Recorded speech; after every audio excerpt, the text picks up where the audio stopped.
Да, я отучился 5 лет по классу баян, и я даже не хотел им заниматься. В этом плане повезло с родителями. Единственное пожелание было не уходить с 9 класса в музыкальное училище, потому что поступают после 9 в основном.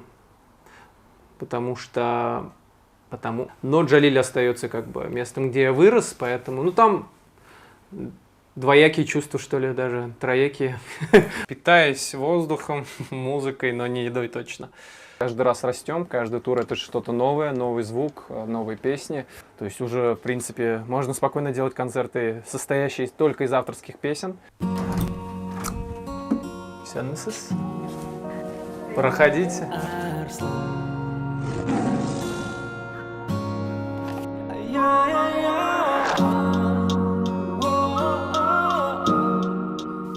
Раиль, привет! Спасибо, что позвал нас в гости. Сегодня мы хотим узнать все про твою жизнь. Расскажи, как давно ты вообще живешь в Казани?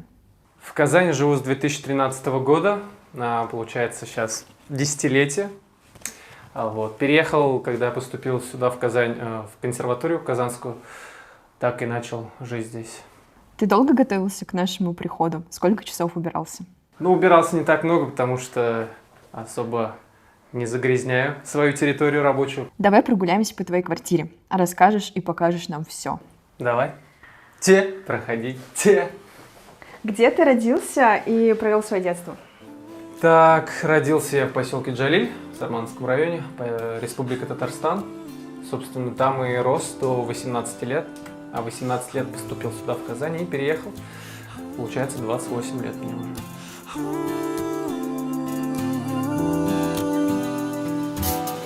Не объяснить, будто бы сон наяву. Искренне я больше не иду ко дну. Благодарить мне предстоит сколько тысяч лет за то, что ты сейчас так близка ко мне. Сколько людей тебя пытались добиться. Разбитым экипажем близ берегов Атлантиды. Зацепившись кормой от твоей скалы мысли, чтобы я мог повстречать тебя одну. Спрятавшись под белым пледом беснежных историй, мы находили происки этих людей. Но надо, чтобы не твердили мы с тобой. А дистанция преодолею все, чтобы к тебе прикасаться. И нас с тобой закружит этот белый танец. Нас бросит те, кто от нас не останется. Ведь я рассыпаюсь, то, что будет смело как спать. Оставить нечто большее, чем просто понять. И нас с тобой закружит этот белый танец. Нас бросит те, кто от нас не останется. Ведь я рассыпаюсь, то, что будет смело как спать. Оставить нечто большее, чем просто понять. Давай сделаем мини-обзор холодильника. Что ты ешь? Питаюсь воздухом, музыкой, но не едой точно. Ну, тут творог есть по вечерам, с утра яйца. Собственно, все. Остальное время или готовлю, или заказываю. Но пока что вчера я не был дома, поэтому доел все, что было. Вот здесь магниты тех стран, в которых я бывал. Типа, Нидерланды, Франция, ОАЭ, Рим, Италия и так далее. Вот Чукотка. Тоже интересное место. Расскажи, у тебя была музыкальная семья? Откуда вообще увлечение музыкой? Нет, у меня семья не музыкальная. Дед только играл на баяне и гармошке. Собственно, я за ним повторял. И так пошло. Может быть, учился в музыкальной школе? Во сколько вообще начал увлекаться музыкой? Где-то за дедом я начал повторить в 7-8 лет. 8 лет, даже раньше в 6-7 лет. 8 лет меня отдали в музыкальную школу, потому что в 7 лет не взяли. Ну, баян большой инструмент, собственно, надо повзрослее быть. Сказали, приходить на следующий год, поэтому 8 лет меня отдали в музыкальную школу. Бабушка с дедушкой, в первую очередь, и родители. Да, я отучился 5 лет по классу баян, но тогда не особо полюбил этот инструмент, и после я даже не хотел им заниматься. Вот. Но спустя годы, год-два, я уже сам пошел повторно в музыкальную школу и второй раз отучился уже по классу гитары. Вот. Но все это время я продолжал параллельно, конечно, играть в ансамблях и в оркестрах. Это было чуть веселее, чем учиться в школе, потому что у нас были какие-то гастрольные выезды в разные города: Альметьевск, Бугульма, Челны, на конкурсы в Казань. Это всегда было весело и интересно. ответственно, но зато и прокачивался навык игры перед публикой. А была ли уже с детства цель и понимание того, что ты вот точно станешь музыкантом? И вспомни вот момент, когда в 7 лет тебя не взяли. Вот этот год до 8. Что, какие были ощущения вообще? Чем занимался? На самом деле плохо помню те времена. Я хорошо только помню с 2011 года все, что происходило в моей жизни. Как будто бы до этого просто отрубился мозг и вопрос забыл. Можешь ли вспомнить, чем занимался тот год с 7 до 8 лет? Нет, не помню я, чем занимался с 8 до 8 лет, но буду ли я музыкантом, точно не планировал. В 10 классе общей школы нужно было определяться, куда я пойду дальше, и так как я был сильнее всего связан с музыкой, мы решили попробовать поступить по музыке, поэтому я конкретно начал готовиться только в 10-11 классе общей школы к поступлению. А до этого просто сам по себе занимался, был такое хобби. Вот. Сразу понимал, что поедешь именно в Казань, или, может быть, какие-то другие города тоже рассматривал? Нет, 100% рассматривал только Казань, потому что здесь бывал, приезжал отдыхать, и мне здесь очень понравилось. Ну и все-таки столица. В Москву почему-то не метил, и до сих пор мне не особо заходит этот город. Вот, поэтому, да, сразу только Казань рассматривал и подавал сразу в консерваторию, КазГУКи и в КФУ. Вот, собственно. Вспомни момент, когда ты уже переехал в Казань. Как изменилась жизнь и какие перспективы вообще ты видел, как только оказался в этом городе? Ну, я почувствовал свободу, во-первых, потому что больше возможностей после поселка, больше интересных событий, людей. Но первый год был сложным, то есть на Казань особо студенты внимания не обращают, они ходят с института домой и обратно, собственно, и даже нету времени посмотреть достопримечательности. Так и мой год длился очень долго и тяжело, я особо никуда не выбирался, мы целыми днями занимались музыкой, потому что нужно было по 5 часов играть на своем инструменте, то есть это серьезная такая академия, в которой нельзя было халтурить. И вот мы с утра до ночи занимались музыкой, учились, поэтому Казань я начал только изучать, ну, скажем, со 2-го курса, начал выбираться, где-то выступать. Но город я люблю, и с тех самых пор, как бы, вот, живу здесь. Можешь вспомнить тот самый переломный момент в твоей жизни, когда все пошло, скажем так, в гору, и когда карьера музыканта, ну, начала образовываться? Ну, скажем так, это был 4-й курс консерватории. Я в 3-м и 2-м курсе преподавал в частной музыкальной школе. Именно в этот момент я решил все это отбросить и заняться только каналом, потому что до этого я распылялся, то на свадьбах выступал, то в ресторане играл. И очень слабенько вел канал свой на ютубе. И в этот момент, ну, нужны были деньги, поэтому студенту и там, и тут выступить, в принципе, важная вещь. Так. В какой момент? В тот момент, когда я акцентировался на канале, начал заниматься конкретно только им, тогда и пошел рост.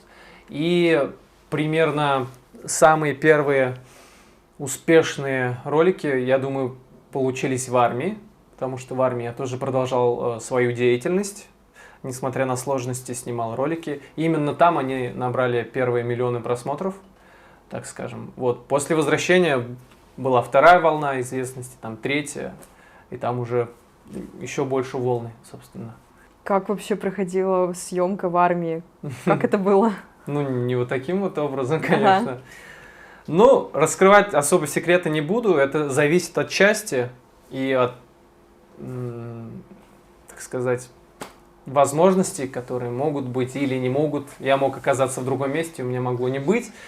Я экспериментировал, и когда получалось это сделать в выходные, я записывал. То есть целую неделю мог по чуть-чуть готовиться, там репетировать, допустим, новую песню, потому что инструменты не всегда выдавали, хоть я и служил в оркестре, да. Мой основной инструмент был это ударная установка, я на ней только мог, по сути, играть. А гитара, баяны это было, но тяжело было достать просто так, на ровном месте. Ну, как-то выкручивался, если есть, как говорится, желание, можно и найти способы. Ты говоришь, что ты играл на установках. С какими инструментами ты владеешь? Ну, не так много, 5 музыкальных инструментов. Это гитара, баян, губная гармоника, ударная установка и фортепиано. Ну, если взять еще укулеле маленькую или, не знаю, чем я еще пробовал. Все, наверное, укулеле 6-я пусть будет. В моменте, когда ты был в армии, фанаты уже появились?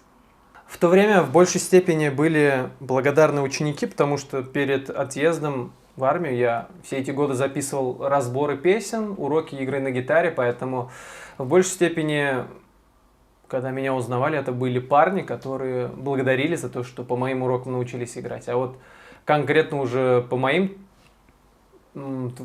творчествам узнаваемость пришла только, я не знаю, с 19-го года, так скажем. Ну, так или иначе они были, да, просто я, возможно, не так часто их встречал. Как можешь охарактеризовать свою жизнь прямо сейчас в плане музыкальной карьеры? Насколько все хорошо? Как вообще все идет? Все в гору, все по плану, как говорится. Конечно, можно лучше, но я делаю максимум из того, что у меня есть, а это самое главное. Вот, делать хоть что-то. Скажу, что практически доволен тем, что есть, но есть куда стремиться, как всегда. Вот. Но я рад, что уже пошли какие-то сдвиги, уже вышли совсем на другой уровень, даже международный, судя по моим роликам. Поэтому да, все более-менее хорошо.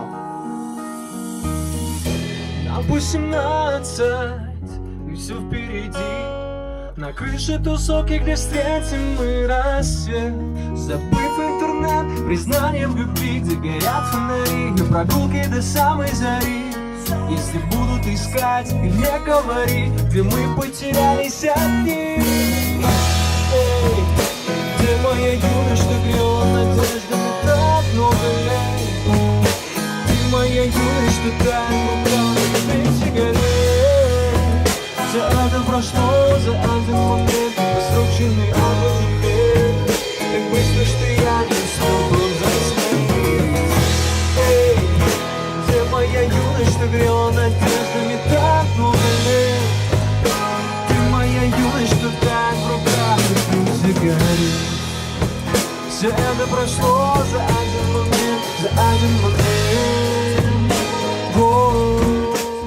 Давай сделаем мини-обзор гардероба. Что у тебя тут есть? Я не шопоголик, поэтому особо каких-то крутых, дорогих вещей у меня нету. Здесь чисто рубашки, в которых я периодически выступаю.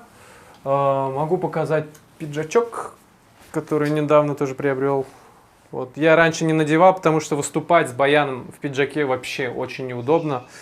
Вот. Но с гитарой вполне нормально. То есть вот первый. Есть еще вот такой вот пиджачок. Халат мой, кстати, есть еще, тоже периодически ношу. Синий пиджак. Тоже круто смотрится. Вот. А в основном я люблю просто выступать в рубашках. Типа вот в белой, вот в такой. И вот одна из тоже любимых в рокерском чуть-чуть стиле. Рубашка Париж. И все. В принципе. Худо-бедно живем. Так. Спалил форму. Вот в этой я форме служу. Собственно, все на это. Сколько рубашек ты возьмешь в тур? Думаю, 3 комплекта. А что еще возьмешь с собой?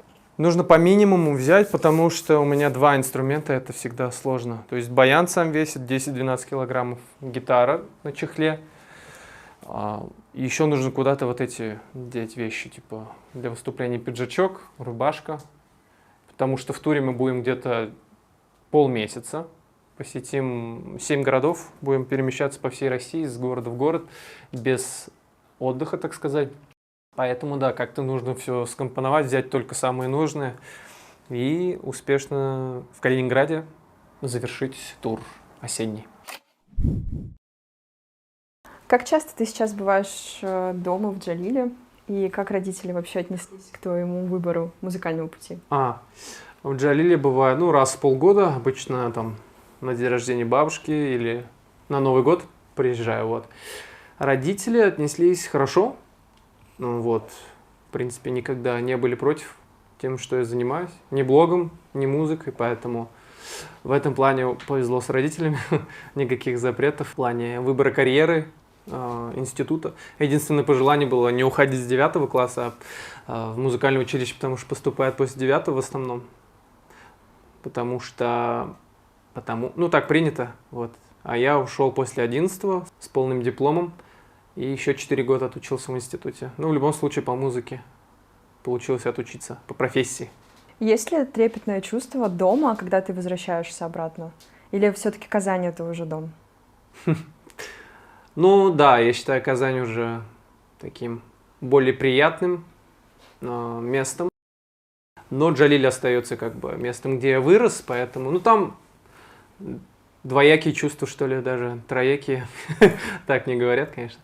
Там не скажу, что прямо я растворяюсь, там есть и хорошие моменты, и плохие, все-таки ты там рос, ты там развивался, вот такой борщ, суп из эмоций и воспоминаний.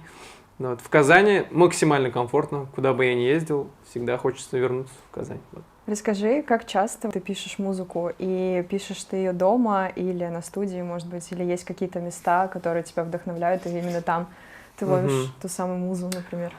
Ну, писать песни можно хоть где угодно. Текста я частенько пишу, когда лечу в самолете или еду в такси, в автобусе, в машине. Ну или вот здесь тоже бывает. Но чтобы писать, нужна какая-то идея, она может прийти тоже в любой момент.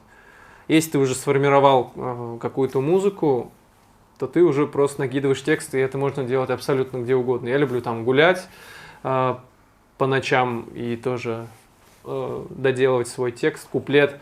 Вот. В целом музыку я делаю в домашней обстановке. Вот здесь своя домашняя студия. Так, я считаю, комфортнее, потому что когда ты арендуешь студию, у тебя есть там какой-то лимит по времени, и ты более скован, а здесь ты можешь делать кучу разных дублей, 100 раз спеть одну и ту же фразу, пока не получится круто. Поэтому так, песни выпускаю, не знаю, в год по 4 где-то песни. Хотелось бы больше, но у меня есть еще блогерская деятельность, которая отнимает больше времени. Вот, поэтому я совмещаю сразу параллельно 2 работы. То есть как артист двигаюсь, пишу песни, концерты, и вот как блогер там, постоянные съемки контента. Вот. Возможно, в будущем будет наоборот. И хотелось бы, да, чтобы было так. А можно сказать, что какая-то из 2 сфер тебе ближе, или все одинаково равносильно, равнозначно? Ну, блогерская деятельность тоже связана с музыкой, поэтому в любом случае они взаимосвязаны, не могут быть одна без другой. То есть без блогерской сферы не продвинешь особо треки и не прорекламируешь свои концерты, свои песни. А как артист ты будешь тоже медленнее развиваться, если не будешь в соцсетях себя рекламировать, что-то выпускать, поэтому они максимально взаимосвязаны. Вот. Не выделяю что-то одно. Просто концерты по настроению бывают. Типа. Бывают периоды, когда хочется просто работать дома, записывать ролики, там, песни. Студийную работу, да, я люблю больше, чем гастрольную. Вот что могу сказать. Но концерты тоже иногда дико хочется сделать, а иногда и нет. Ты говоришь, что ты выпускаешь по 4-5 треков в год. Чему в основном посвящены эти треки? Какие сюжеты и какие мысли закладываешь в текст? От возраста еще зависит. Сейчас больше непонятно, на какую тематику пишу. Ну, точно не о любви. У меня так как лирика, я люблю писать грустные песни. У меня это лучше получается. На философские темы, на тему жизни, смерти, чего еще, взросления. Вот. Люблю очень мотивационные песни, хотя они не так часто получаются, но люблю закладывать в песню что-то особенное, какие-то особенные чувства, мысли, чтобы и у людей, которые это слушают, не пролетела песня просто так, а возникли какие-то эмоции хорошие, которые подтолкнут к чему-то новому. Вот. Мы можем сейчас экспромтом попросить тебя что спеть? Да. Пока молодой, двигай за мечтой, двигай за мечтой. Пока молодой, все двери ногой, по дороге в рай, если ты со мной. Пока молодой, двигай за мечтой, двигай за мечтой. Пока молодой, я свободен, да, словно выпускной.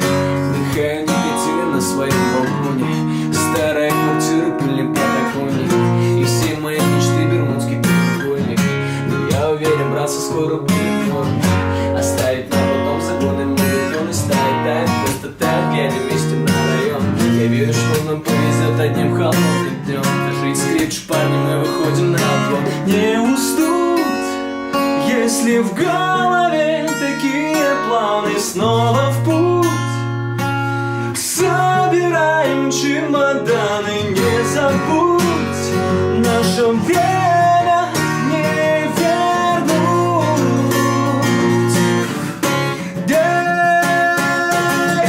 Пока молодой, двигай за мечтой, двигай за мечтой. Пока молодой, все вверх ногой, по дороге в рай, если ты со мной. Пока молодой, двигай за мечтой, двигай за мечтой. Пока молодой, я свободен, да, словно выпускной. Расскажи про эту песню, когда ты ее написал. В 2021 году я написал эту песню. Кстати, я ее написал прямо здесь. Помню. Вот этот микрофон Rode K2, как раз я на него записывал. Это был какой-то новый виток жизни, начало чего-то нового, поэтому я понял, что еще не все потеряно, все еще впереди, поэтому... Эта песня одна из моих любимых. Вот. И, кстати, она стала саундтреком к сериалу «Кафе Куба» на ТНТ, поэтому у нее есть все шансы обрести еще большую популярность. Почему ты говоришь, что еще не все потеряно? Был какой-то депрессняк в этот момент? Ну, бывают периоды, когда ты вроде что-то делаешь, а нету такой мощной отдачи, как будто бы все остается так же, несмотря на то, что ты прилагаешь большие усилия, а я как бы полностью только этим и занят. Вот. Ну да, и как у любого творческого человека бывают такие депрессовые моменты. И захотелось вот что-то такое написать, что действительно вдохновит не только меня, но еще и других людей, которые находятся сейчас в каком-то перепутье. Давай сделаем мини-обзор квартиры. Расскажи, что на этой полке. На этой полке находятся такие интересные мелочи, подарки и достижения, книги. Вот, допустим, я не знаю, большинство из этих вещей это, конечно же, подарки моих слушателей, подписчиков. Вот, допустим, Микеланджело, начнем с него. Подарил подписчице ручной работы материал, продукт. Вот еще я, тоже брелочек, я в капюшоне, тоже ручной работы. Печенька, допустим, с логотипом хижины музыканта тоже есть. Что полная коллекция Гарри Поттера, между прочим, первого издания Росменовского, старого. Ну, тут видно, что я люблю читать книги, но здесь они не в полной коллекции, потому что еще есть электронные. И нужно, короче, обновить, я думаю, эту полку, чтобы умещалось еще больше книг.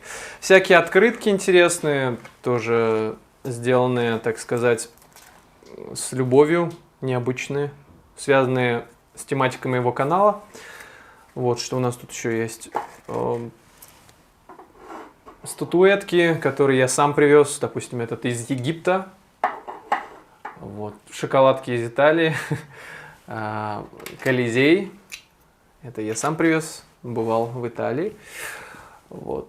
Часы деда здесь тоже сохранились, как память Восток. Так, детский канал Шаян. Вот это тоже интересный момент. Это, короче, концерт Депеш Мода в Болоне. Я там был в Италии. Это одна из моих любимых групп детства. Знаковая группа. Эту группу отец слушал. Вот. Что еще есть? Вот кукла. То есть маленький Раиль здесь. Тоже ручную работу. Очень классно сделано. Так, Каппадокия. Турция. Бывал в Турции. Интересные книги. Все, что можно сказать. Все это тоже подарки от подписчиков. Подушка гитара с нуля. Есть такой тоже канал. Дружим, коллега. И, собственно, наверное, все. Вот. А у тебя есть любимая книга? Вот она, одна из моих любимых, прям лежит наготове под названием «Харизма». Ну, про Гарри Поттер даже говорить не буду, это понятное дело. Так, ну, самые любимые книги, они не здесь, они в электронном виде, потому что когда я учился, частенько закачивал в ридер книги и читал их по пути там в консерваторию. Одни из любимых это «Правила в 10 раз больше», «Поток», Михаи. Потом и из русской классики тоже много «Преступление и наказание» и так далее. «Мастер и Маргарита». Вот такие дела. Ты больше по художественной литературе или по нонфикшну? Когда-то был по художественному, когда сдавал литературу. Потом постепенно начал открывать для себя новые книги, всякие по психологии, по бизнесу, автобиографии, мотивационные книги. И они действительно мне понравились больше, так скажем. Ну, а читаю все из этого. Давай перейдем к рабочему месту. Угу. Расскажешь что-нибудь нам о нем. Так, здесь у меня немножко, конечно, изменения. Здесь у меня стояли 2 других монитора больших и другой микрофон золотой. Я сейчас немножко переоборудовал все. Основной свой сетап перевез в свой офис. Сейчас арендую. Там тоже буду записывать треки, видео. Здесь такой минимальный набор, то есть колонки, ноутбук, микрофон Rode K2 с поп-фильтром. Вот. Софтбоксы для того, чтобы картинка была хорошей. Здесь YouTube кнопки за 100 тысяч и миллион подписчиков. Одно из самых главных достижений, на мой взгляд. И последний этап — это бриллиантовая кнопка за 10 миллионов, которая дается. Но до нее еще, я думаю, далековато. Вот. Основную камеру я тоже увез, оставил только вот маленькую, Сонечку. Вот. Такие дела. Здесь я работаю, здесь творю, сочиняю, в принципе. Провожу большую часть времени именно здесь, безвылазно. Если я не ошибаюсь, то у тебя на столе музыкальный инструмент калимба, да? Да. Ты играешь? Я его приобрел, чтобы начать играть. Но все, что я разучил, там была одна мелодия, потом больше не было особо времени сидеть с ним.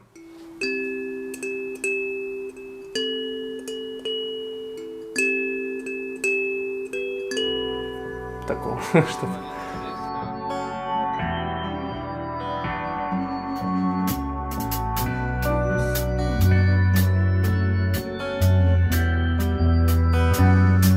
Я больше не хочу смотреть в твои глаза и вдарить по газам, все не вернуть назад. Я больше не хочу вдыхать твой аромат, когда срываю платье с тебя, будто психопат. Я навсегда была твоя любовь, любовь, любовь. И все твои слова пустая ложь. Оставь мне дождь, и навсегда была твоя любовь, любовь, любовь. И все твои слова пустая ложь. Оставь мне дождь. В этом мире ты один, по дороге в никуда, когда музыка со мной всегда. Ты играешь любовь, причиняешь только боль. Я повернулся в душу, чтобы согреть тебя.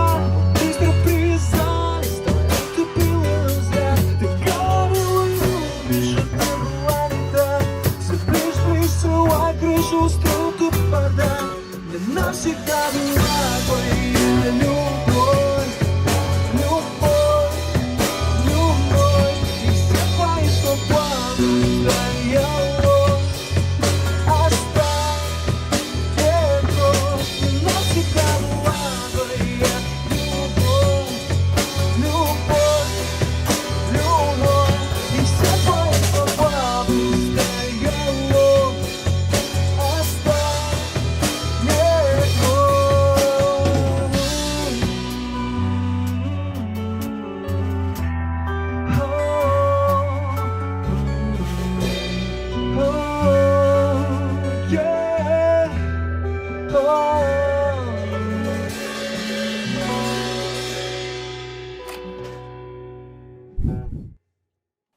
сегодня последняя неделя перед туром. Вот собрались, у нас 2 репетиции сегодня и в четверг, а в воскресенье у нас уже концерт. Вот таким вот составом мы будем играть по городам России. 7 городов будет. У нас басист Савенков Борис, барабанщик Рома Мустафин. Вот такие дела. Репетируем, играем, так что будет круто. Есть такой вопрос про миссию твоего музыкального творчества. Расскажи, в чем она состоит, что ты несешь в массы? Хочу донести правильную, хорошую музыку, которая с душой, самое главное, и иногда со смыслом. В чем смысл? Смысл разный в разных песнях. Ну, я уже говорил, их нужно слушать, чтобы понять, объяснять значение своих песен, наверное, это не очень правильно. Скоро стартует тур. Расскажи, какие вообще впечатления, эмоции, ожидания, переживаешь ли, волнуешься ли? Ну, вот ощущение, что мы недавно только объявили, в июне это было, а уже все пролетело. Но мы все это время репетировали, собирались. По качеству, я думаю, будет намного лучше, чем в прошлый раз. Каждый раз растем, каждый тур это что-то новое, новый звук, новые песни. Думаю, в воскресенье, когда мы стартанем, станет ясно, насколько хорошо мы все это время готовились. Но народу понравится, я думаю, то, что мы приготовили. Расскажи, по сколько часов проводишь на студии и вообще сколько времени уделяешь репетициям? Ну, каждый занимается сам. В неделю раз или два мы собираемся вот здесь, в гаражах, для того, чтобы отрепетировать то, что у нас там каждый выучил, разучил, потому что мы играем вместе. Хорошее командное звучание должно быть. Вот. Дома я играю тоже очень часто, хоть и отнимает монтаж много времени, но на гитаре я каждый день играю по несколько часов. Что будете исполнять? Какая примерная программа? Можно ли ее озвучить? Да, первый час нашего концерта это только авторские песни. То есть уже, в принципе, можно спокойно делать концерты, состоящие только из авторских песен. Потому что раньше было как, там, 50 на 50, 50% были каверы, потому что народ хочет. Ну и сейчас я как бы программу составляю так, чтобы и тем, кто пришел послушать баян с каверами, тоже было уютно и приятно. Вторая часть, она у нас баянная, и в ней будут в большей степени каверы, потому что народ хочет. Вот такие дела. Можешь рассказать, как помимо репетиций ты еще готовишься к туру? Может быть, как ты настраиваешься? Ну, так как это самоорганизованный тур, то есть все это делаю я самостоятельно, мне приходится самому рекламировать концерты, продвигать их, продавать билеты. То есть полная ответственность на мне, поэтому всякие креативы, объявления, таргет, афиши, все это вот я делаю в соцсетях. У меня, конечно же, есть помощник, который помогает, но в целом вся ответственность на мне. Дай совет самому себе перед началом тура. Быть проще, быть легче и расслабиться, скорее всего. Мы во второй комнате. Давай расскажем, что у тебя здесь. Так, это да, моя спальная комната. Здесь я практически только сплю и занимаюсь английским, поэтому абстрактно я называю эту комнатой английского, потому что именно за этим столом я вот занимаюсь английским, сразу видно, по утрам. Иногда, конечно, на балконе, на пуфике, иногда вот здесь созваниваюсь с репетитором, сам занимаюсь. Вот, это стол для этого. Ну, иногда еще репетирую на баяне. Здесь новые композиции. Здесь у меня портрет Боба Марли, одного из любимых артистов и одного из, типа, самых позитивных людей. Красиво вписывается в интерьер, поэтому этой картине уже года 4, получается. Когда пришло желание изучать английский и сколько лет ты уже сейчас его изучаешь? Изучаю где-то года 2. В школьные годы не особо получалось. Возможно, такой педагог был или такой класс. Не знаю, возможно, программа не та, или у меня не было особого желания.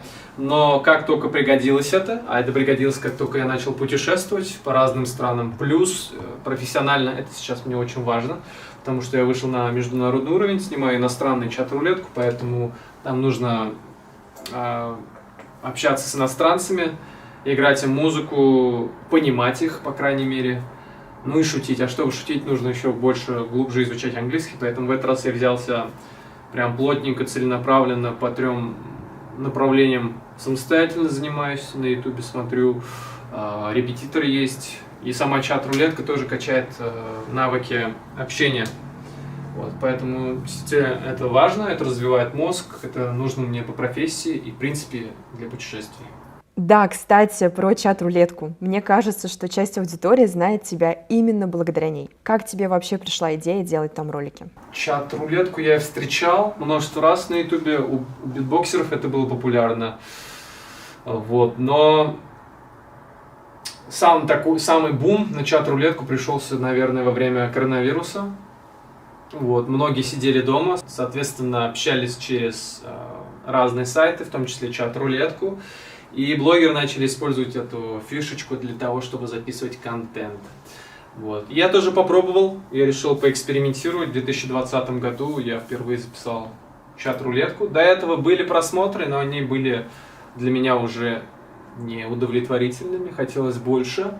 А для этого нужно экспериментировать, пробовать новые форматы, новые видео. Я попробовал выйти на улицу снимать подходы, попробовал снимать чат-рулетку, и после этого пошел очень сильный взлет канала.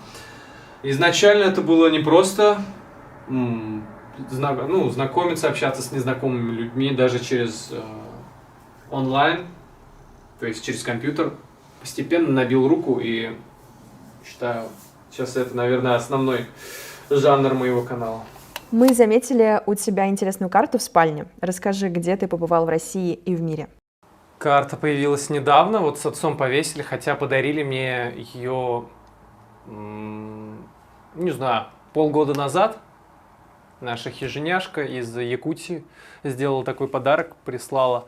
И действительно, я много путешествую, поэтому очень кстати, эта стена была как будто бы идеально предназначена для этого. Здесь ничего не было, и мы вот с отцом приклеили. Конечно, первый раз неудачно приклеили, обе Америки отвалились. Вот. Потом мы купили другой, и теперь это крепко сидит. Вот, в России я бывал как будто бы даже не так много где.